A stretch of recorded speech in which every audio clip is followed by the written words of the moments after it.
Avui fem cotxinita pibil i per això necessitarem 1,5 kg de cap de llom, 100 grams de pasta d'achiote, 250 ml de suc de taronja, 5 cebes vermelles, 4 cullerades d'orenga torrada, un all escalivat, una cabeça d'alls crua, una mica de canyella, una culleradeta de llavors de comí i 4 claus d'olor torrats i les tortites. Aquí ho tenim tot, tant per fer el marinat com per fer l'acompanyament, que és una ceba vermella escabatxada.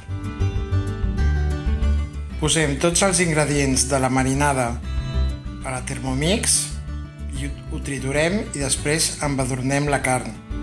Aquí hi ha tot, menys la ceba vermella. Ja hem posat la marinada a la carn, ara ho tapem i ho reservem a la nevera 12 hores.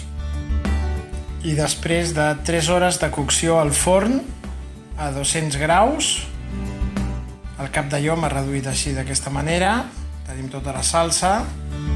Ara ho trinxarem i ho guardarem amb la salsa fins que ens ho mengem.